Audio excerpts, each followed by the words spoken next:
ನೂತನ ಸಚಿವರಿಗೆ ಖಾತೆಯನ್ನ ಹಂಚಿಕೆ ಮಾಡಲಾಗಿದೆ. ಅಧಿಕೃತವಾಗಿ ಪಟ್ಟಿಯನ್ನ ಪ್ರಕಟ ಮಾಡಿದೆ ಸರ್ಕಾರ. ಸಿಎಂ ಕಳುಹಿಸಿದಂತಹ ಪಟ್ಟಿಗೆ ರಾಜ್ಯಪಾಲರು ಅಂಕಿತವನ್ನ ಹಾಕಿದ್ದಾರೆ. ಅಂತೂ ಇಂತೂ ನೂತನ 10 ಸಚಿವರಿಗೆ ಈಗ ಖಾತೆಯನ್ನ ಹಂಚಿಕೆ ಮಾಡಲಾಗಿದೆ. ನೂತನ ಸಚಿವರಿಗೆ ಖಾತೆ ಹಂಚಿಕೆ ಮಾಡಿ ಸರ್ಕಾರ ಈಗ ಪಟ್ಟಿಯನ್ನ ಪ್ರಕಟ ಮಾಡಿದೆ. ಸಿಎಂ ಕಳುಹಿಸಿದ್ರು ರಾಜ್ಯಪಾಲರಾಗಿರುವ ವಜುಭಾಯಿ ವಾಲಾ ಅವರಿಗೆ ಈ ಒಂದು ಖಾತೆಯ ಪಟ್ಟಿಯನ್ನ. ಅದಕ್ಕೆ ರಾಜ್ಯಪಾಲರು ಅಂಕಿತವನ್ನ ಹಾಕಿದ್ದಾರೆ. ಸಿಎಂ ಕಳುಹಿಸಿದಂತಹ ಪಟ್ಟಿಗೆ ರಾಜ್ಯಪಾಲರು ಈಗ ಅಂಕಿತವನ್ನ ಹಾಕುವುದರ ಮೂಲಕ ನೂತನ ಸಚಿವರಿಗೆ ಖಾತೆ ಹಂಚಿಕೆ ಈಗ ಅಧಿಕೃತವಾಗಿ ಆಗಿದೆ. ಅಧಿಕೃತವಾಗಿ ಪಟ್ಟಿಯನ್ನ ಪ್ರಕಟ ಮಾಡಿದೆ ಸರ್ಕಾರ. 10 ಸಚಿವರಿಗೆ ಅಧಿಕೃತವಾಗಿ ಈಗ ಖಾತೆಯನ್ನ ಹಂಚಿಕೆ ಮಾಡಲಾಗಿದೆ. ಒಂದ್ ಕಡೆ ಈಗಾಗಲೇ ಯಾವಾಗ ಖಾತೆ ಹಂಚಿಕೆ ಆಗತ್ತೆ ಅನ್ನುವಂತಹ ಪ್ರಶ್ನೆ ಪ್ರತಿದಿನ ಕೂಡ ಕೇಳಿ ಬರ್ತಾ ಇತ್ತು. ಅಂತೂ ಇಂತೂ ನೂತನ ಸಚಿವರಿಗೆ ಖಾತೆ ಹಂಚಿಕೆ ಆಗಿದೆ. ಬೆಳಗಿನಿಂದಲೂ ಕೂಡ ನಿಮ್ಮ ನ್ಯೂಸ್ 18 ಕನ್ನಡ ಯಾರ್ಯಾರಿಗೆ ಯಾವ್ಯಾವ ಖಾತೆ ಹಂಚಿಕೆ ಮಾಡಲಾಗುತ್ತೆ ಅನ್ನೋದ್ರ ಬಗ್ಗೆ ಕೂಡ ಸಂಭಾವ್ಯ ಖಾತೆಯ ಬಗ್ಗೆ ಮಾಹಿತಿಯನ್ನು ನೀಡಿತ್ತು. ಈಗ ಸಿಎಂ ಕಳಿಸಿದಂತಹ ಪಟ್ಟಿ ಏನಿದೆ, ಯಾರ್ಯಾರಿಗೆ ಯಾವ್ಯಾವ ಖಾತೆ ಅನ್ನೋದ್ರ ಬಗ್ಗೆ ರಾಜ್ಯಪಾಲರು ಆ ಪಟ್ಟಿಗೆ ಅಂಕಿತವನ್ನ ಹಾಕುವುದರ ಮೂಲಕ ಈಗ ಇದ್ದಂತಹ ಎಲ್ಲ ಗೊಂದಲಗಳಿಗೆ, ಯಾರ್ಯಾರಿಗೆ ಯಾವ್ಯಾವ ಖಾತೆ ಅನ್ನುವಂತಹ ಎಲ್ಲಾ ಗೊಂದಲಗಳಿಗೆ, ಎಲ್ಲಾ ನಿರೀಕ್ಷೆಗಳಿಗೆ ತೆರೆ ಬಿದ್ದಿದೆ. ಅಧಿಕೃತವಾಗಿ ಈಗ ಸರ್ಕಾರ ಪಟ್ಟಿಯನ್ನ ಪ್ರಕಟ ಮಾಡಿದೆ. ಹಾಗಾದ್ರೆ ನೂತನ ಸಚಿವರಿಗೆ ಯಾವ್ಯಾವ ಖಾತೆ ಹಂಚಿಕೆ ಆಗಿದೆ ಅನ್ನೋದನ್ನ ಕೂಡ ನಾವು ನೋಡ್ತಾ ಹೋಗೋದಾದ್ರೆ, ಸಚಿವರಿಗೆ ಖಾತೆ ಹಂಚಿಕೆಯ ಲಿಸ್ಟ್ ಅನ್ನ ಕೂಡ ನೀವು ಗಮನಿಸ್ತಾ ಇದ್ದೀರಾ. ಈಗಾಗಲೇ ರಾಜ್ಯಪಾಲರಿಗೆ ಆ ಖಾತೆಯ ಪಟ್ಟಿಯನ್ನ ರವಾನೆ ಮಾಡಲಾಗಿತ್ತು. ಆ ಒಂದು ಪಟ್ಟಿಗೆ ಅಧಿಕೃತವಾಗಿ ಈಗ ಮುದ್ರೆಯನ್ನ ಹಾಕಿದ್ದಾರೆ. ಇನ್ನು ಯಾರ್ಯಾರಿಗೆ ಯಾವ್ಯಾವ ಖಾತೆ ನೀವು ನೋಡ್ತಾ ಇದ್ದೀರಾ. ಈಗ ಅರಣ್ಯ ಖಾತೆಯನ್ನ ಬಿಸಿ ಪಾಟೀಲ್ಗೆ ನೀಡಲಾಗಿದೆ. ಗೋವಿಂದ ಕಾರಜೋಳ ಅವರಿಗೆ ಸಮಾಜ ಕಲ್ಯಾಣ ಲೋಕೋಪಯೋಗಿ ಆಗಿದ್ರೆ, ಅಶ್ವಥ್ ನಾರಾಯಣ ಉನ್ನತ ಶಿಕ್ಷಣ, ITBT, ಕೌಶಲಾಭಿವೃದ್ಧಿ, ಉದ್ಯಮಶೀಲತೆ ಆದ್ರೆ, ಇನ್ನು ಹೊಸ ಖಾತೆಯನ್ನ ನಾವು ನೋಡೋದಾದ್ರೆ ಸಚಿವರಿಗೆ, ನೂತನ ಸಚಿವರಿಗೆ ನೀಡಿರುವಂತಹ ಖಾತೆಯ ಲಿಸ್ಟ್ ಅನ್ನ ನಾವು ನೋಡೋದಾದ್ರೆ, ಶಿವರಾಮ್ ಹೆಬ್ಬಾರ್ಗೆ ಕಾರ್ಮಿಕ ಖಾತೆಯನ್ನ ನೀಡಲಾಗಿದೆ. ರಮೇಶ್ ಜಾರಕಿಹೊಳಿಗೆ ಜಲಸಂಪನ್ಮೂಲ ಖಾತೆ, ಶ್ರೀಮಂತ್ ಪಾಟೀಲ್ ಅವರಿಗೆ ಜವಳಿ ಖಾತೆಯನ್ನ ನೀಡಲಾಗಿದೆ. ಜಲಸಂಪನ್ಮೂಲ ಖಾತೆ ರಮೇಶ್ ಜಾರಕಿಹೊಳಿ ಅವರಿಗೆ, ಡಾಕ್ಟರ್ ಸುಧಾಕರ್ಗೆ ವೈದ್ಯಕೀಯ, ಶಿವರಾಮ್ ಹೆಬ್ಬಾರ್ ಅವರಿಗೆ ಕಾರ್ಮಿಕ ಖಾತೆಯನ್ನ ನೀಡಲಾಗಿದೆ. ಶ್ರೀಮಂತ ಪಾಟೀಲ್ಗೆ ಜವಳಿ ಖಾತೆ, ಸುಧಾಕರ್ ವೈದ್ಯಕೀಯ ಶಿಕ್ಷಣ ಕುಟುಂಬ ಕಲ್ಯಾಣ ಇಲಾಖೆಯನ್ನ ನೀಡಲಾಗಿದೆ. ಆನಂದ್ ಸಿಂಗ್ಗೆ ಆಹಾರ ಮತ್ತು ನಾಗರಿಕ ಪೂರೈಕೆ ಖಾತೆಯನ್ನ ನೀಡಲಾಗಿದೆ. ನಾರಾಯಣಗೌಡ ಅವರಿಗೆ ಪೌರಾಡಳಿತ ಮತ್ತು ತೋಟಗಾರಿಕಾ ಖಾತೆಯನ್ನ ನೀಡಲಾಗಿದೆ. ಬೈರತಿ ಬಸವರಾಜ್ ಅವರಿಗೆ ನಗರಾಭಿವೃದ್ಧಿ ಬೆಂಗಳೂರು ಹೊರತುಪಡಿಸಿ, ಅಂದ್ರೆ ಬೆಂಗಳೂರನ್ನ ಹೊರತುಪಡಿಸಿ ನೀಡಲಾಗಿರುವಂತದ್ದು. ಎಸ್ ಟಿ ಸೋಮಶೇಖರ್ಗೆ ಸಹಕಾರ ಖಾತೆಯನ್ನ ನೀಡಲಾಗಿದೆ. ಇನ್ನು ಗೋಪಾಲಯ್ಯ ಅವರಿಗೆ ಸಣ್ಣ ಕೈಗಾರಿಕೆ ಹಾಗೂ ಸಕ್ಕರೆ ಖಾತೆಯನ್ನ ನೀಡಲಾಗಿದೆ. ಕೆಲವು ಹಾಲಿ ಸಚಿವರ ಬಳಿ ಕೆಲ ಖಾತೆಗಳನ್ನ ಪಡೆದು ನೂತನ ಸಚಿವರಿಗೆ ಸಿಎಂ ಆ ಖಾತೆಗಳನ್ನ ಹಂಚಿಕೆ ಮಾಡಿದ್ದಾರೆ. ನೀವೀಗ ಗಮನಿಸಬಹುದು ಯಾರ್ಯಾರಿಗೆ ಯಾವ್ಯಾವ ಖಾತೆ ಸಿಕ್ಕಿದೆ ಅನ್ನೋದನ್ನ. ನೂತನ ಸಚಿವರಿಗೆ ಅಂತೂ ಇಂತೂ ಖಾತೆ ಹಂಚಿಕೆ ಆಗಿದೆ. ಸಿಎಂ BS ಯಡಿಯೂರಪ್ಪ ಅವರು ಖಾತೆ ಹಂಚಿಕೆಯನ್ನ ಮಾಡಿದ್ದಾರೆ. ಸರ್ಕಾರ ಅಧಿಕೃತವಾಗಿ ಪ್ರಕಟಣೆಯನ್ನ ಮಾಡಿದೆ. ಇನ್ನು ಶಿವರಾಮ್ ಹೆಬ್ಬಾರ್ ಅವರಿಗೆ ಕಾರ್ಮಿಕ ಖಾತೆ, ಶ್ರೀಮಂತ ಪಾಟೀಲ್ ಅವರಿಗೆ ಜವಳಿ ಖಾತೆ, ನಾರಾಯಣಗೌಡ ಅವರಿಗೆ ಪೌರಾಡಳಿತ, BC ಪಾಟೀಲ್ ಅವರಿಗೆ ಅರಣ್ಯ ಖಾತೆ, ರಮೇಶ್ ಜಾರಕಿಹೊಳಿ ಅವರಿಗೆ ಜಲಸಂಪನ್ಮೂಲ ಖಾತೆ, ST ಸೋಮಶೇಖರ್ ಅವರಿಗೆ ಸಹಕಾರ, ಬೈರತಿ ಬಸವರಾಜ್ ಅವರಿಗೆ ನಗರಾಭಿವೃದ್ಧಿ, ಆನಂದ್ ಸಿಂಗ್ಗೆ ಆಹಾರ ಮತ್ತು ನಾಗರಿಕ ಪೂರೈಕೆ ಸಚಿವರಾಗಿದ್ದಾರೆ. ನಾರಾಯಣಗೌಡ ಅವರಿಗೆ ಪೌರಾಡಳಿತ ಮತ್ತು ತೋಟಗಾರಿಕಾ ಇಲಾಖೆಯ ಖಾತೆಯನ್ನ ನೀಡಲಾಗಿದೆ. ಭೈರತಿ ಬಸವರಾಜ್ ಅವರಿಗೆ ನಗರಾಭಿವೃದ್ಧಿ ಖಾತೆಯನ್ನ ನೀಡಲಾಗಿದೆ. ST ಸೋಮಶೇಖರ್ ಅವರಿಗೆ ಸಹಕಾರಿ ಖಾತೆ, ಗೋಪಾಲಯ್ಯ ಅವರಿಗೆ ಸಣ್ಣ ಕೈಗಾರಿಕಾ ಖಾತೆಯನ್ನ ನೀಡಲಾಗಿದೆ. ಈಗಾಗಲೇ ಯಾರು ಹಾಲಿ ಸಚಿವರಿದ್ರು ಅವರಿಂದಲೂ ಕೂಡ, ಅಂದ್ರೆ ಪ್ರಮುಖವಾಗಿ ಹಿರಿಯ ಸಚಿವರುಗಳು ಯಾರಿದ್ರು ಅವರಿಂದ ಕೆಲವೊಂದು ಖಾತೆಗಳನ್ನ ಕೂಡ ತೆಗೆದು ಈಗ ಹಂಚಿಕೆ ಮಾಡಲಾಗಿದೆ. ಒಂದ್ ಕಡೆ ನೀವು ನೋಡ್ತಾ ಇದ್ದೀರಾ ಯಾರ್ಯಾರು ಯಾವ್ಯಾವ ಖಾತೆಗಳನ್ನ ಪಡ್ಕೊಂಡಿದ್ದಾರೆ ಅನ್ನುವಂತಹ ಸಂಪೂರ್ಣ ಮಾಹಿತಿಯನ್ನ ನಿಮ್ಮ ನ್ಯೂಸ್ 18 ಕನ್ನಡ ಈಗ ನಿಮ್ಮ ಮುಂದೆ ಇಟ್ಟಿದೆ. ಆನಂದ್ ಸಿಂಗ್ ಆಹಾರ ಮತ್ತು ನಾಗರಿಕ ಪೂರೈಕೆ, ಶಿವರಾಮ್ ಹೆಬ್ಬಾರ್ ಅವರಿಗೆ ಕಾರ್ಮಿಕ ಖಾತೆಯನ್ನ ನೀಡಲಾಗಿದೆ. ಅಧಿಕೃತವಾಗಿ ಈಗ ಖಾತೆ ಹಂಚಿಕೆ ಆಗಿದೆ. ಶ್ರೀಮಂತ ಪಾಟೀಲ್ ಅವರಿಗೆ ಜವಳಿ ಖಾತೆಯನ್ನ ನೀಡಲಾಗಿದೆ. ಶ್ರೀಮಂತ ಪಾಟೀಲ್ ಹೇಳ್ತಾ ಇದ್ರು, ನನಗೆ ಗ್ರಾಮೀಣದ ವಿಚಾರದಲ್ಲಿ ನಾನು ಇರೋದ್ರಿಂದ ಯಾವ ಖಾತೆ ಕೊಟ್ಟರು ಕೂಡ ಗ್ರಾಮೀಣ ವಿಚಾರಕ್ಕೆ ಸಂಬಂಧಪಟ್ಟಂತೆ ಕೊಟ್ಟರು, ನಾನು ಅದನ್ನು ನಿಭಾಯಿಸೋದಕ್ಕೆ ಸಿದ್ಧ ಅಂತ ಹೇಳಿ ಜಲಸಂಪನ್ಮೂಲ ಖಾತೆಯನ್ನ ಬೇಡಿಕೆಯನ್ನ ಇಟ್ಟಿದ್ರು ರಮೇಶ್ ಜಾರಕಿಹೊಳಿ ಅವರು. ನನಗೆ ಅದು ಬೇಕೇ ಬೇಕು ಅಂತ ಹೇಳಿದ್ರು. ಸೊ ಆ ಖಾತೆನೆ ಅಂತೂ ಇಂತೂ ಸಿಕ್ಕಿದೆ ಈಗ ರಮೇಶ್ ಜಾರಕಿಹೊಳಿ ಅವರಿಗೆ. ಇಲ್ಲಿ ನಾವು ಗಮನಿಸಬೇಕಾಗಿರುವಂತಹ ಅಂಶ ಅಂದ್ರೆ, ಬೆಂಗಳೂರು ನಗರಾಭಿವೃದ್ಧಿ ಖಾತೆಯನ್ನೇ ST ಸೋಮಶೇಖರ್ ಕೇಳಿದ್ರು. ಬಟ್ ಬೆಂಗಳೂರು ಅಭಿವೃದ್ಧಿ ಖಾತೆ ಯಾರಿಗೂ ಇಲ್ಲ. ನಗರಾಭಿವೃದ್ಧಿ ಖಾತೆಯನ್ನ ಈಗ ನೀಡಲಾಗಿದೆ ಬೈರತಿ ಬಸವರಾಜ್ ಅವರಿಗೆ, ಆದ್ರೆ ಬೆಂಗಳೂರು ಅಭಿವೃದ್ಧಿ ಖಾತೆ ಯಾರಿಗೂ ಇಲ್ಲ. ಬೆಂಗಳೂರು ಅಭಿವೃದ್ಧಿ ಯಾರಿಗೂ ಇಲ್ಲ, ಯಾರಿಗೂ ಕೂಡ ಕೊಡದೆ ತನ್ನ ಬಳಿಯೇ ಇಟ್ಕೊಂಡಿದ್ದಾರೆ ಸಿಎಂ BS ಯಡಿಯೂರಪ್ಪ ಅವರು. ಇಂಧನ ಖಾತೆಯನ್ನು ಕೂಡ ತಾನೇ ಇಟ್ಕೊಂಡಿದ್ದಾರೆ. ಸಾಕಷ್ಟು ಖಾತೆಗಳ ಬಗ್ಗೆ ಸಚಿವರುಗಳು ಆಶಾವಾದವನ್ನು ವ್ಯಕ್ತಪಡಿಸಿದ್ರು. ಈ ಖಾತೆ ನನಗೆ ಬೇಕು ಅನ್ನುವಂತಹ ಡಿಮ್ಯಾಂಡ್ ಅನ್ನು ಕೂಡ ಇಟ್ಟಿದ್ರು. ಎಸ್ ಸೋಮಶೇಖರ್ ಅದರಲ್ಲಿ ನನಗೆ ಬೆಂಗಳೂರು ನಗರಾಭಿವೃದ್ಧಿ ಖಾತೆ ಬೇಕು ಅನ್ನೋದನ್ನ ಹೇಳಿದ್ರು. ಆದ್ರೆ ಮುಖ್ಯಮಂತ್ರಿ ಅವರು ಕೇಳಿಲ್ಲ ಅನ್ನುವಂತಹ ಮಾತನ್ನು ಕೂಡ ಹೇಳ್ತಾ ಇದ್ರು. ಆ ಒಂದು ಖಾತೆಯ ನಿರೀಕ್ಷೆಯಲ್ಲಿ ಇದ್ರು. ಆದ್ರೆ ಯಾವ್ದ್ರಿಗೂ ಕೂಡ ಬೆಂಗಳೂರು ಅಭಿವೃದ್ಧಿಯ ಖಾತೆಯೇ ಯಾರಿಗೂ ಕೂಡ ಸಿಕ್ಕಿಲ್ಲ. ತನ್ನ ಬಳಿಯೇ ಇಟ್ಕೊಂಡಿದ್ದಾರೆ ಸಿಎಂ BS ಯಡಿಯೂರಪ್ಪ. ಜೊತೆಗೆ ಪವರ್ ಮಿನಿಸ್ಟರ್ ಆಗಿ ಯಾರಾಗ್ತಾರೆ ಅನ್ನುವಂತಹ ಒಂದು ನಿರೀಕ್ಷೆ ಇತ್ತು. ಇಂಧನ ಖಾತೆಯನ್ನ ಕೂಡ ತಾನೇ ಇಟ್ಕೊಂಡಿದ್ದಾರೆ ಸಿಎಂ BS ಯಡಿಯೂರಪ್ಪ. ಸಿಎಂ ಬಳಿಯೇ ಇನ್ನೂ ಕೂಡ 7ಕ್ಕೂ ಹೆಚ್ಚು ಖಾತೆಗಳು ಉಳಿದುಕೊಂಡಿದೆ. ಯಾವ್ಯಾವ ಖಾತೆಗಳು ಅಂತ ನಾವು ನೋಡ್ತಾ ಹೋಗೋದಾದ್ರೆ ಸಿಎಂ ಬಳಿಯೇ ಈಗ 7 ಖಾತೆಗಳು ಹಾಗೆ ಅವರ ಬಳಿಯೇ ಇದೆ. ತನ್ನ ಬಳಿಯೇ ಇಟ್ಕೊಂಡಿದ್ದಾರೆ ಒಂದಷ್ಟು ಖಾತೆಗಳನ್ನ. ಇಂಧನ ಖಾತೆಯೂ ಅದರಲ್ಲಿ ಒಂದು, ಜೊತೆಗೆ ಬೆಂಗಳೂರು ನಗರಾಭಿವೃದ್ಧಿ ಖಾತೆ ಕೂಡ ಅದರಲ್ಲಿ ಒಂದು. ಅವೆಲ್ಲದರ ಜೊತೆಗೆ DPR ಹಣಕಾಸು ಇಂಟೆಲಿಜೆನ್ಸ್ ಅನ್ನ ಕೂಡ ತನ್ನ ಬಳಿಯೇ ಇಟ್ಟುಕೊಂಡಿದ್ದಾರೆ ಸಿಎಂ BS ಯಡಿಯೂರಪ್ಪ. 7ಕ್ಕೂ ಹೆಚ್ಚು ಖಾತೆಗಳನ್ನ ತನ್ನ ಬಳಿಯೇ ಇಟ್ಕೊಂಡಿದ್ದಾರೆ. DPAR ಆಗಿರ್ಬೋದು, ಹಣಕಾಸು ಆಗಿರ್ಬೋದು, ಇಂಟೆಲಿಜೆನ್ಸ್ ಆಗಿರಬಹುದು, ಮಾಹಿತಿ ಮತ್ತು ಸಾರ್ವಜನಿಕ ಸಂಪರ್ಕ ಆಗಿರಬಹುದು, ಬೆಂಗಳೂರು ನಗರಾಭಿವೃದ್ಧಿ ಆಗಿರ್ಬೋದು, ಇಂಧನ ಇಲಾಖೆ ಆಗಿರ್ಬೋದು, ಇವೆಲ್ಲವನ್ನ ಕೂಡ ಈಗ ಒಂದ್ ಕಡೆ 7ಕ್ಕೂ ಹೆಚ್ಚು ಖಾತೆಗಳನ್ನ ಸಿಎಂ ತನ್ನ ಬಳಿಯೇ ಇಟ್ಟುಕೊಂಡಿದ್ದಾರೆ. ಹಾಗಾಗಿ ಈ 7 ಖಾತೆಗಳು ಕೂಡ ಯಾರಿಗೂ ಇಲ್ಲ. ಬೆಂಗಳೂರು ನಗರಾಭಿವೃದ್ಧಿಯ ಬಗ್ಗೆ ST ಸೋಮಶೇಖರ್ ಅವರು ಒಂದಷ್ಟು ನಿರೀಕ್ಷೆನ ಇಟ್ಕೊಂಡಿದ್ರು, ಕೊಡ್ತಾರೇನೋ ಅನ್ನುವಂಥದ್ದು.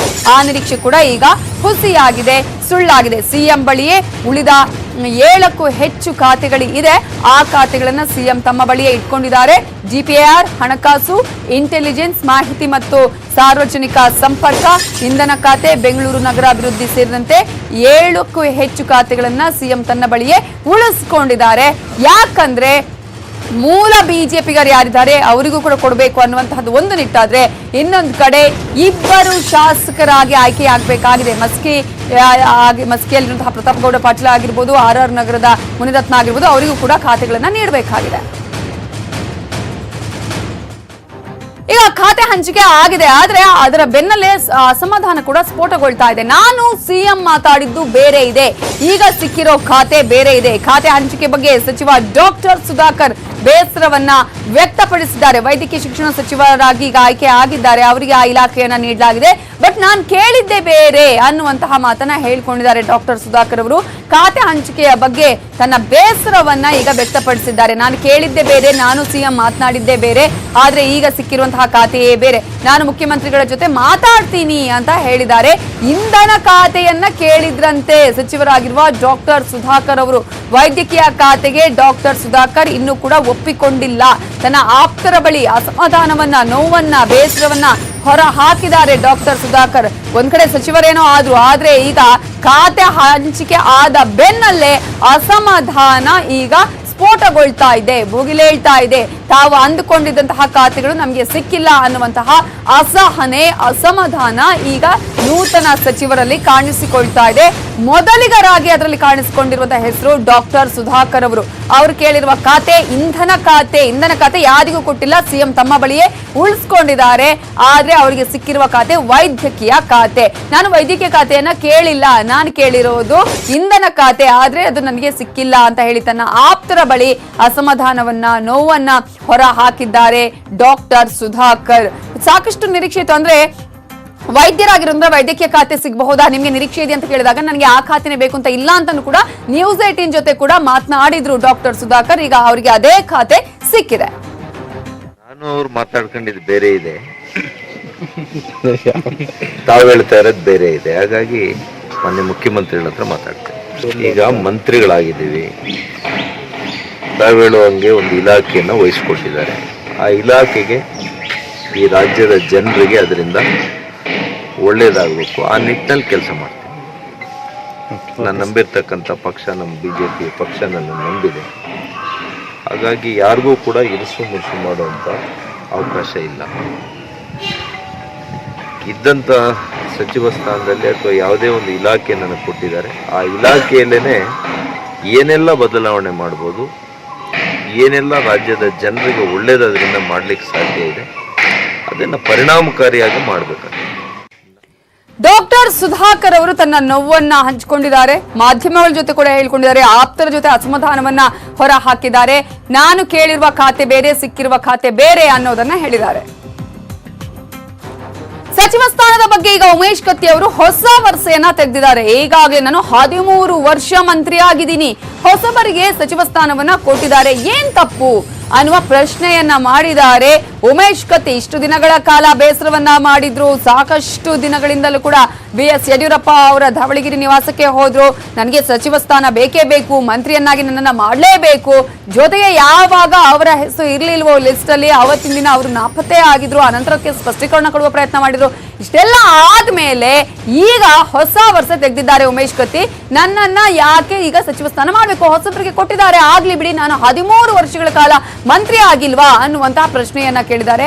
ಖಾತೆ ಕೊಡದೆ ಇದ್ದಿದ್ದಕ್ಕೆ ನನಗೆ ಮುನಿಸಿಲ್ಲ, ನಾನು ನನ್ನ ಹೆಂಡತಿ ಜೊತೆಗೆ ಮುನಿಸ್ಕೊಳ್ಳಲ್ಲ, ಇನ್ನು BS ಯಡಿಯೂರಪ್ಪ ಅವರ ಜೊತೆಗೆ ನಾನು ಮುನಿಸಿಕೊಳ್ಳುವ ಪ್ರಶ್ನೆಯೇ ಇಲ್ಲ ಅನ್ನುವಂತಹ ಮಾತನ್ನ ಹೇಳಿದ್ದಾರೆ ಉಮೇಶ್ ಕತ್ತಿ. ಉಮೇಶ್ ಕತ್ತಿ ಅವರೇ ಹೇಳಿರುವ ಮಾತಾ ಅನ್ನುವಂತಹ ಒಂದು ಅನುಮಾನ ಇದೆ. ಯಾಕಂದ್ರೆ ಮೊನ್ನೆವರೆಗೂ ಕೂಡ ಮುನಿಸ್ಕೊಂಡು ಕೂತಿದ್ರು, ಕೋಪ ಮಾಡ್ಕೊಂಡು ಕೂತಿದ್ರು, ಬೇಸರವನ್ನ ವ್ಯಕ್ತಪಡಿಸ್ತಾ ಇದ್ರು. ನನ್ನ ಯೋಗ್ಯತೆಗೆ CM ಸ್ಥಾನ ಸಿಗ್ಲೇಬೇಕು, ದೇವರು ಆಶೀರ್ವಾದ ಮಾಡಿದ್ರೆ ನಾನು CM ಆಗ್ತೇನೆ ಅಂತ ಹೇಳಿ ಹುಕ್ಕೇರಿಯಲ್ಲಿ ಶಾಸಕ ಉಮೇಶ್ ಕತ್ತಿ ಈಗ ಹೇಳಿಕೆಯನ್ನ ಕೊಟ್ಟಿದ್ದಾರೆ. ಸಚಿವ ಸ್ಥಾನದಿಂದ ಈಗ ಮುಖ್ಯಮಂತ್ರಿಯ ಪದವಿಯವರೆಗೆ ಈಗ ಅವರ ಮಾತು ಬೆಳೀತಾ ಇರೋದನ್ನ ನಾವು ಗಮನಿಸ್ತಾ ಇದ್ದೀವಿ. ನಾನು 13 ವರ್ಷಗಳ ಕಾಲ ಮಂತ್ರಿ ಆಗಿದ್ದೀನಿ, ಸಾಕಷ್ಟು ಬಾರಿ ಶಾಸಕನ ಆಗಿದ್ದೀನಿ, ಹಾಗಾಗಿ ನಾನು ಮಂತ್ರಿ ಆಗ್ಬೇಕಾಗಿರೋದೇನಿಲ್ಲ, ಮುಖ್ಯಮಂತ್ರಿ ಆಗ್ತೀನಿ, ದೇವರು ಆಶೀರ್ವಾದ ಮಾಡಿದ್ರೆ ನಾನೇ CM ಆಗ್ತೀನಿ ಅನ್ನುವಂತಹ ಮಾತನ್ನ ಹೇಳಿದ್ದಾರೆ. ಈ ಮೂಲಕ ತನ್ನ ಮುಖ್ಯಮಂತ್ರಿ ಆಗುವಂತಹ ಆಸೆಯನ್ನ ಬಿಚ್ಚಿಟ್ಟಿದ್ದಾರೆ ಉಮೇಶ್ ಕತ್ತಿ. ಈಗ ನೇರವಾಗಿ ಅವರು ಕರ್ಚೀಫ್ ಹಾಕಿರೋದು CM ಸ್ಥಾನದ ಮೇಲೇನೆ. ನನ್ನ ಯೋಗ್ಯತೆಗೆ CM ಸ್ಥಾನ ಸಿಗಲೇಬೇಕು ಅಂತ ಹೇಳಿದ್ದಾರೆ ಶಾಸಕರಾಗಿರುವ ಉಮೇಶ್ ಕತ್ತಿ. ಇಲ್ಲಿವರೆಗೂ ಕೂಡ ಸಚಿವ ಸ್ಥಾನದ ಬಗ್ಗೆ ಸಾಕಷ್ಟು ಬೇಸರವನ್ನು ವ್ಯಕ್ತಪಡಿಸಿದ್ರು. ನನಗೆ ಯಾಕೆ ಕೊಟ್ಟಿಲ್ಲ ಅನ್ನುವಂತಹ ಮಾತುಗಳನ್ನ ಕೇಳ್ತಾ ಇದ್ರು. CM ಅವರ ಬಳಿಯೇ ಗರಂ ಆಗಿ ಮಾತನಾಡಿದ್ರು. ಆಮೇಲೆ ಒಂದು ದಿನ ಯಾರಿಗ ಕಣ್ಣಿಗೂ ಕಾಣಿಸ್ಕೊಂಡಿಲ್ಲ. ಇಷ್ಟರ ಮೇಲೆ ಈಗ ನಾನು CM ಆಗಬೇಕು, ನಾನು CM ಆಗ್ತೀನಿ, ದೇವರ ಆಶೀರ್ವಾದ ಇದ್ರೆ ಅನ್ನುವಂತಹ ಮಾತನ್ನ ಹೇಳಿದ್ದಾರೆ. ನಾವು ಹುಕ್ಕೇರಿ ಕ್ಷೇತ್ರದ ಶಾಸಕನಾಗಿ ಮುಂದುವರಿತಾ ಇದ್ದೀವಿ. ಹಾಗಾಗಿ ಮಂತ್ರಿ ಸ್ಥಾನ ಸಿಗಲಿಲ್ಲ ಅನ್ನೋ ಪ್ರಶ್ನೆಕ್ಕಿಂತ ಈಗಾಗಲೇ 13 ವರ್ಷ ಮಂತ್ರಿಯಾಗಿ ಕೆಲಸ ಮಾಡಿದ್ದೀನಿ, ಅದು ಸೀನಿಯರ್ ಇದ್ದೀನಿ. ಹೊಸದಾಗಿ ಆಗೋರಿಗೆಲ್ಲ ಸ್ಥಾನವನ್ನು ಕೊಟ್ಟಿದ್ದಾರೆ, ತಪ್ಪೇನಿದೆ. ನಾನು ನನ್ನ ಜೀವನದಾಗ ಯಾರಿಗೂ ನನ್ನ ಹೆಂಡತಿ ಕೂಡ ಮುಗಿಸ್ಕೊಳ್ಳೋಂಗಿಲ್ಲ. ಇನ್ನು ಯಡಿಯೂರಪ್ಪನ ಜೊತೆ ಪ್ರಶ್ನೆ ಇರಲಿಲ್ಲ. ನನ್ನ ಯೋಗ್ಯತೆಗೆ ನಾನು ರಾಜ್ಯದ ಮಂತ್ರಿ ಆಗಲೇಬೇಕು, ಅದ್ರ ಜೊತೆ ಯಡಿಯೂರಪ್ಪನವರಿದ್ದಂಥ ಜಾಗನೂ ನನಗೆ ಸಿಗಲೇಬೇಕು, ಮುಖ್ಯಮಂತ್ರಿ ಸ್ಥಾನ ಸಿಗಲೇಬೇಕು. ಆ ದಿಶೆಯಲ್ಲಿ ನನ್ನ ಪ್ರಯತ್ನ ಐತಿ. ಆ ಪ್ರಯತ್ನದಲ್ಲಿ ದೇವರ ಆಶೀರ್ವಾದ ಮಾಡಿದ್ರೆ ನೋಡೋಣ. ಉಮೇಶ್ ಕತ್ತಿ ಅವರ ಮಾತನ್ನ ಕೇಳಿದ್ರಲ್ಲ, ನಾನು 13 ವರ್ಷಗಳ ಕಾಲ ಮಂತ್ರಿ ಆಗಿದ್ದೀನಿ, ಮಂತ್ರಿ ಆಗ್ಬೇಕನ್ನುವಂತ ಆಸೆ ಇತ್ತು, ಆದ್ರೆ ಈಗ BS ಯಡಿಯೂರಪ್ಪ ಅವರ ಸ್ಥಾನದಲ್ಲಿ ಇರ್ಬೇಕನ್ನುವಂತ ಆಸೆ ಇದೆ, ಅದಕ್ಕೆ ಪ್ರಯತ್ನವನ್ನ ಮಾಡ್ತಾ ಇದ್ದೀನಿ ಅಂತ ಹೇಳಿದ್ದಾರೆ ಉಮೇಶ್ ಕತ್ತಿ. ಇನ್ನಷ್ಟು ಸುದ್ದಿ ನೋಡೋಣ ಬ್ರೇಕ್ ಆದ್ಮೇಲೆ. Welcome back. ಪರಿಷತ್ ಚುನಾವಣೆಯಲ್ಲಿ ಲಕ್ಷ್ಮಣ ಸವದಿ ಗೆಲ್ತಾರೆ, ಶಾಸಕ GT ದೇವೇಗೌಡ ನ್ಯೂಸ್ 18 ಕನ್ನಡಕ್ಕೆ ಹೇಳಿಕೆಯನ್ನ. ಲಕ್ಷ್ಮಣ ಸವದಿ ಉಪಮುಖ್ಯಮಂತ್ರಿಯಾಗಿದ್ದಾರೆ. ಪರಿಷತ್ ಚುನಾವಣೆಯಲ್ಲೂ ಯಾವುದೇ ರೀತಿಯಾದ ಪ್ರಾಬ್ಲಮ್ ಇಲ್ಲದೆ ಲಕ್ಷ್ಮಣ ಸವದಿ ಗೆಲ್ತಾರೆ ಅಂತ ಹೇಳಿ ಶಾಸಕ GT ದೇವೇಗೌಡ ನ್ಯೂಸ್ 18 ಕನ್ನಡಕ್ಕೆ ಹೇಳಿಕೆಯನ್ನ ಕೊಟ್ಟಿದ್ದಾರೆ. ಲಕ್ಷ್ಮಣ್ ಸವದಿ ಉಪಮುಖ್ಯಮಂತ್ರಿ ಆಗಿದ್ದಾರೆ. DCM ಲಕ್ಷ್ಮಣ್ ಸವದಿಯನ್ನ ಜನ ಸೋಲ್ಸೋದಕ್ಕೆ ಒಪ್ಪಲ್ಲ. ಸಮ್ಮಿಶ್ರ ಸರ್ಕಾರ ಪತನಕ್ಕೆ ಕಾಂಗ್ರೆಸ್ನವರು ಕಾರಣ, ಕಾಂಗ್ರೆಸ್ ಜೊತೆ ಮೈತ್ರಿ ಇಲ್ಲ ಅಂತ ಹೇಳಿ ದೇವೇಗೌಡರು ಹೇಳಿದ್ದಾರೆ. ಹಾಗಾಗಿ ಯಾವುದೇ ಕಾರಣಕ್ಕೂ ಲಕ್ಷ್ಮಣ ಸವದಿ ಸೋಲುವ ಪ್ರಶ್ನೆ ಇಲ್ಲ, ಗೆಲ್ತಾರೆ. ಮೈತ್ರಿ ಅಭ್ಯರ್ಥಿ ಹಾಕಿರೋದು ನಮಗೆ ಗೊತ್ತಿಲ್ಲ ಅಂತ ಹೇಳುವುದರ ಮೂಲಕ GT ದೇವೇಗೌಡ ಅವರು ಈಗ ಯಾವುದೇ ರೀತಿಯ ಮೈತ್ರಿ ಇಲ್ಲ, ಮತ್ತೆ ಸಪೋರ್ಟ್ ಇರೋದು ಬಿಜೆಪಿಗೆ ಅನ್ನೋದನ್ನ ಹೇಳಿದ್ದಾರೆ. ನಮಗೆ ಪಾರ್ಟಿಲಿ ಯಾವುದೇ ತೀರ್ಮಾನ ಕೈಗೊಂಡಿಲ್ಲ, ಪಕ್ಷದ ಅಭ್ಯರ್ಥಿಯನ್ನು ಕೂಡ ಹಾಕಿಲ್ಲ. ಈ ರಾಜ್ಯದಲ್ಲಿ ಲಕ್ಷ್ಮಣ ಸವದಿ ರಾಜ್ಯದಲ್ಲಿ ಉಪಮುಖ್ಯಮಂತ್ರಿ ಇದ್ದಾರೆ. ಒಬ್ಬ ಉಪಮುಖ್ಯಮಂತ್ರಿಯನ್ನ ಭಾರತೀಯ ಜನತಾ ಪಕ್ಷದ ಹೈಕಮಾಂಡ್ ಕೊಟ್ಟಿದೆ, ಭಾರತೀಯ ಜನತಾ ಪಕ್ಷ ಸರ್ಕಾರ ಮಾಡಿದ್ದಾರೆ. ಒಬ್ಬ ಮುತ್ಸದ್ದಿ ಇದ್ದಾರೆ, ಒಬ್ಬ ಸಹಕಾರಿ ಇದ್ದಾರೆ, ಒಬ್ಬ ರೈತ ಇದ್ದಾರೆ. ಅಂತವ್ರನ್ನ ಉಪಮುಖ್ಯಮಂತ್ರಿಯಾಗಿ ತೆಗಿಬೇಕು ಅಂತಕ್ಕಂಥದ್ದಕ್ಕೆ ಯಾರು ಕೂಡ ಮನಸ್ಸು ಮಾಡಲ್ಲ. ನಮ್ಮ ರಾಷ್ಟ್ರೀಯ ಅಧ್ಯಕ್ಷ ಆಗಲೇ ಹೇಳಿದ್ದಾರೆ ದೇವೇಗೌಡರು, ಕಾಂಗ್ರೆಸ್ ಜೊತೆ ನಮ್ಗೆ ಇನ್ನು ಹೊಂದಾಣಿಕೆ ಇಲ್ಲ ಅಂತ ಆವಾಗಲೇ ಶಪಥ ಮಾಡಿದ್ದಾರೆ. ಕಾಂಗ್ರೆಸ್ JDS ಸದ್ಯಕ್ಕೆ ಹೊಂದಾಣಿಕೆ ಆಗೋ ಪ್ರಶ್ನೆ ಇಲ್ಲ. ಅದರಿಂದ ಲಕ್ಷ್ಮಣ ಸವದಿ ಅವರು ಆರಾಮಾಗಿ ಗೆಲ್ತಾರೆ. GT ದೇವೇಗೌಡರ ಹೇಳಿಕೆಯನ್ನ ಗಮನಿಸಿದ್ರೆ ಯಾವುದೇ ಕಾರಣಕ್ಕೂ ನಮಗೆ ವರಿಷ್ಠರು ಹೇಳಿಕೆಯನ್ನ ಕೊಟ್ಟಿಲ್ಲ ಅಥವಾ ಯಾವುದೇ ರೀತಿಯ ಇನ್ಫಾರ್ಮೇಶನ್ ನಮಗೆ ಬಂದಿಲ್ಲ ಮೈತ್ರಿಯ ಬಗ್ಗೆ, ಮೈತ್ರಿ ಅಭ್ಯರ್ಥಿಯ ಬಗ್ಗೆ. ಹಾಗಾಗಿ ಮೈತ್ರಿ ಇಲ್ಲ ಅನ್ನುವ ಮಾತನ್ನ ಹೇಳಿದ್ದಾರೆ. DCM ಲಕ್ಷ್ಮಣ ಸವದಿ ಅವರನ್ನ ಜನ ಸೋಲಿಸೋದಕ್ಕೆ ಒಪ್ಪಲ್ಲ ಅನ್ನುವ ಮಾತನ್ನ ಹೇಳಿದ್ದಾರೆ. ಎಸ್ಸಿ ಎಸ್ಟಿ ತಿದ್ದುಪಡಿ ಕಾಯ್ದೆಯನ್ನ ಎತ್ತಿ ಹಿಡಿದಿದೆ ಸುಪ್ರೀಂ ಕೋರ್ಟ್ ತೀರ್ಪಿಗೆ ಮಲ್ಲಿಕಾರ್ಜುನ ಖರ್ಗೆ ತೀವ್ರ ಸಂತಸವನ್ನ ವ್ಯಕ್ತಪಡಿಸಿದ್ದಾರೆ, ಸ್ವಾಗತವನ್ನ ಕೋರಿದ್ದಾರೆ. ತಿದ್ದುಪಡಿ ಕಾಯ್ದೆ ಎತ್ತಿ ಹಿಡಿದಿದ್ದು ಒಳ್ಳೆಯ ಬೆಳವಣಿಗೆ, ಎಲ್ಲಾ ಕಾನೂನನ್ನ ಅರ್ಥ ಮಾಡಿಕೊಂಡು ಆದೇಶವನ್ನ ಕೊಟ್ಟಿದೆ. ದೆಹಲಿಯಲ್ಲಿ ಕಾಂಗ್ರೆಸ್ ನಾಯಕ ಮಲ್ಲಿಕಾರ್ಜುನ ಖರ್ಗೆ ಹೇಳಿಕೆಯನ್ನ ನೀಡಿದ್ದಾರೆ.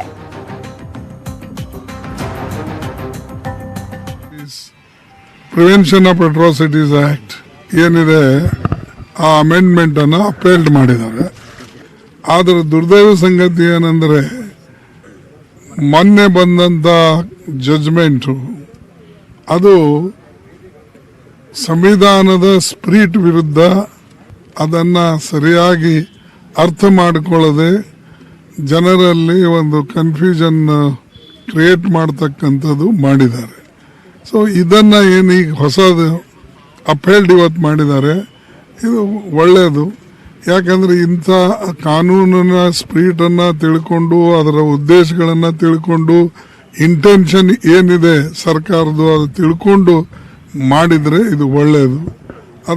ಅದಕ್ಕಾಗಿ ಇಂಥ ಜಡ್ಜ್ಮೆಂಟನ್ನು ನಾವು ವೆಲ್ಕಮ್ ಮಾಡ್ತೀವಿ. Atrocities, prevention of atrocities. SC ST ಕಾಯ್ದೆಯ ವಿಚಾರಕ್ಕೆ ಸಂಬಂಧಪಟ್ಟಂತೆ ಮಲ್ಲಿಕಾರ್ಜುನ ಖರ್ಗೆ ಅವರು ಸುಪ್ರೀಂ ಕೋರ್ಟ್ನ ತೀರ್ಪನ್ನ ಸ್ವಾಗತಿಸಿದ್ದಾರೆ. ಎಸ್ಸಿ ಎಸ್ಟಿ ತಿದ್ದುಪಡಿ ಕಾಯ್ದೆಯನ್ನ ಎತ್ತಿ ಹಿಡಿದಿದೆ ಸುಪ್ರೀಂ ಕೋರ್ಟ್. ಈ ವಿಚಾರಕ್ಕೆ ಸಂಬಂಧಪಟ್ಟಂತೆ ಸ್ವಾಗತಿಸಿದ್ದಾರೆ, ಸಂತಸವನ್ನ ವ್ಯಕ್ತಪಡಿಸಿದ್ದಾರೆ. ತಿದ್ದುಪಡಿ ಕಾಯ್ದೆ ಎತ್ತಿ ಹಿಡಿದಿದ್ದು ಒಳ್ಳೆಯ ಬೆಳವಣಿಗೆ, ಎಲ್ಲರೂ ಕೂಡ ಈ ಒಂದು ಕಾನೂನನ್ನ ಅರ್ಥ ಮಾಡಿಕೊಂಡು ಆದೇಶವನ್ನ ಕೊಟ್ಟಿದ್ದಾರೆ ಅಂತ ಹೇಳಿ ಸಂತಸವನ್ನ ವ್ಯಕ್ತಪಡಿಸಿದ್ದಾರೆ. ಪ್ರೀತಿಯನ್ನ ನಿರಾಕರಿಸಿದ್ದಕ್ಕೆ ಯುವಕನೊಬ್ಬ ನಡು ರಸ್ತೆಯಲ್ಲಿ ಉಪನ್ಯಾಸಕಿಗೆ ಬೆಂಕಿ ಹಚ್ಚಿದ. ಮಹಾರಾಷ್ಟ್ರದ ವಾರ್ಧಾ ಜಿಲ್ಲೆಯಲ್ಲಿ ಈ ಘಟನೆ ನಡೆದಿತ್ತು. ದೇಹದ ಬಹುತೇಕ ಭಾಗಗಳು ಸುಟ್ಟು ಹೋಗಿದ್ದ ಕಾರಣ ಉಪನ್ಯಾಸಕಿ ಕೊನೆ ಉಸಿರೆಳೆದಿದ್ದಾರೆ. 1 ವಾರಗಳ ಕಾಲ ಸಾವು ಬದುಕಿನ ನಡುವೆ ಹೋರಾಟ ನಡೆಸಿದ ಉಪನ್ಯಾಸಕಿ ಇವತ್ತು ಕೊನೆ ಉಸಿರೆಳೆದಿದ್ದಾರೆ. ಫೆಬ್ರವರಿ 3ರಂದು ವಾರ್ಧಾ ಜಿಲ್ಲೆಯ ಹಿಂಗನ್ ಘಾಟ್ನ 27 ವರ್ಷದ ನಗ್ರಾಲೆ ಅನ್ನುವ ವ್ಯಕ್ತಿ ಪೆಟ್ರೋಲ್ ಸುರಿದು ನಡು ರಸ್ತೆಯಲ್ಲೇ ಬೆಂಕಿಯನ್ನ ಹಚ್ಚಿದ್ದ. 24 ವರ್ಷದ ಉಪನ್ಯಾಸಕಿ ಅಂಕಿತಾ ಪಿಸುಡ್ಡೆಗೆ ಸುಟ್ಟ ಗಾಯಗಳಾಗಿದ್ವು. ಉಪನ್ಯಾಸಕಿಯೊಂದಿಗೆ ಪರಿಚಯ ಬೆಳೆಸಿಕೊಂಡಿದ್ದ ನಗ್ರಾಲೆ ತನ್ನನ್ನ ಪ್ರೀತಿಸುವಂತೆ ಒತ್ತಾಯವನ್ನ ಮಾಡ್ತಿದ್ದ. ಆದ್ರೆ ಆಕೆ ಅದಕ್ಕೆ ಒಪ್ಪದ ಕಾರಣ ಫೆಬ್ರವರಿ 3ರಂದು ಬೆಂಕಿ ಹಚ್ಚಿದ. ಘಟನೆ ನಡೆದು 1 ಗಂಟೆಯ ಒಳಗೆ ಆತನನ್ನ ಅರೆಸ್ಟ್ ಮಾಡಲಾಗಿತ್ತು. ರಸ್ತೆಯಲ್ಲಿ ಬೆಂಕಿ ಹೊತ್ತುಕೊಂಡಿರುವುದನ್ನು ನೋಡಿದ ಸ್ಥಳೀಯರು ತಕ್ಷಣವೇ ಆಕೆಯನ್ನ ಆಸ್ಪತ್ರೆಗೆ ದಾಖಲಿಸಿದ್ರು. ಆದರೆ ದೇಹದ 40% ಭಾಗ ಸುಟ್ಟು ಹೋಗಿದ್ರಿಂದ ಆಕೆಯನ್ನ ನಾಗ್ಪುರದ ಆಸ್ಪತ್ರೆಗೆ ದಾಖಲಿಸಲಾಗಿತ್ತು. 1 ವಾರಗಳ ಕಾಲ ಚಿಕಿತ್ಸೆ ಕೊಟ್ಟರೂ ಚೇತರಿಸಿಕೊಳ್ಳದ ಉಪನ್ಯಾಸಕಿ ಇವತ್ತು ಮುಂಜಾನೆ 6:55ಕ್ಕೆ ಸಾವನ್ನಪ್ಪಿದ್ದಾರೆ. ಅಂಕಿತಾ ಸಾವನ್ನಪ್ಪಿದ ಸುದ್ದಿ ತಿಳಿತಾ ಇದ್ದಂತೆ ಕಾಲೇಜಿನ ವಿದ್ಯಾರ್ಥಿಗಳು, ಶಿಕ್ಷಕರು, ಆಕೆಯ ಸಂಬಂಧಿಕರು ಆಕೆಯ ಸಾವಿಗೆ ನ್ಯಾಯ ಕೊಡಿಸಬೇಕು ಅಂತ ಹೇಳಿ ಆಸ್ಪತ್ರೆಯ ಎದುರು ಪ್ರತಿಭಟನೆ ನಡೆಸಿದ್ದಾರೆ.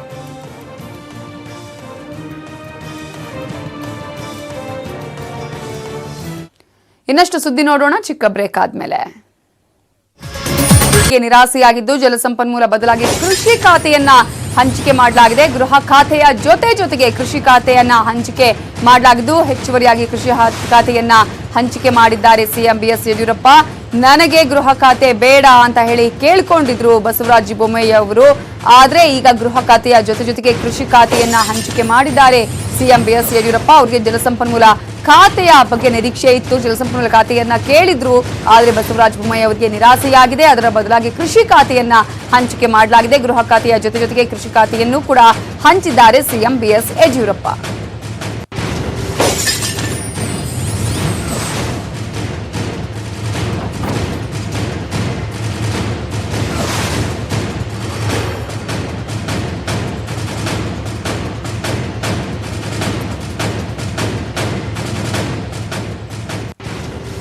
ಜಲಸಂಪನ್ಮೂಲ ಖಾತೆಯನ್ನ ಕೇಳಿದ ಬಸವರಾಜ ಬೊಮ್ಮಾಯಿ ಅವರಿಗೆ ನಿರಾಸೆ ಆಗಿದೆ. ಗೃಹ ಖಾತೆ ಬೇಡ, ನನಗೆ ನನ್ನ ಖಾತೆಯನ್ನ ಬದಲಾಯಿಸಿಕೊಡಿ ಅಂತ ಕೇಳ್ಕೊಂಡಿದ್ರು ಬಸವರಾಜ ಬೊಮ್ಮಾಯಿ ಅವರು ಅಂತ ಹೇಳಲಾಗ್ತಿತ್ತು.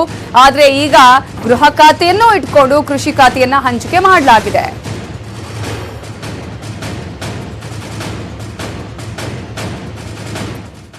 ಯಲಹಂಕ ಶಾಸಕ ಎಸ್ಆರ್ ವಿಶ್ವನಾಥ್ ಲೆಟರ್ ಹೆಡ್ ದುರ್ಬಳಕೆ ಮಾಡಿಕೊಳ್ಳಲಾಗಿದೆ. ಸರ್ಕಾರಿ ಅಧಿಕಾರಿ ಚಂದ್ರಕಾಂತ್ ವರ್ಗಾವಣೆ ಸಂಬಂಧ ಲೆಟರ್ ಹೆಡ್ ಅನ್ನ ದುರ್ಬಳಕೆ ಮಾಡಿಕೊಳ್ಳಲಾಗಿದ್ದು, ಲೆಟರ್ ಹೆಡ್ ದುರ್ಬಳಕೆ ಮಾಡಿಕೊಂಡಿದ್ದಾರೆ. 45 ವರ್ಷದ ಬಸವಲಿಂಗಯ್ಯ ಅವರನ್ನು ಈಗ ಅರೆಸ್ಟ್ ಮಾಡಲಾಗಿದೆ. ಸರ್ಕಾರಿ ಗುತ್ತಿಗೆದಾರನಾಗಿದ್ರು ಬಸವಲಿಂಗಯ್ಯ ಸರ್ಕಾರಿ ಅಧಿಕಾರಿ ಚಂದ್ರಕಾಂತ್ಗೆ ಬೇರೆ ಕಡೆ ವರ್ಗಾವಣೆ ಮಾಡೋದಾಗಿ ಆಮಿಷ ಒಡ್ಡಿ ಹಣವನ್ನ ಪಡೆದಿದ್ದ. ಈ ಹಿನ್ನೆಲೆಯಲ್ಲಿ ವಿಧಾನಸೌಧ ಪೊಲೀಸ್ ಠಾಣೆಯಲ್ಲಿ ದೂರು ದಾಖಲಾಗಿತ್ತು. ದೂರಿನ ಮೇರೆಗೆ ಬಸವಲಿಂಗಯ್ಯನ್ನ ಈಗ ಪೊಲೀಸರು ಅರೆಸ್ಟ್ ಮಾಡಿದ್ದಾರೆ.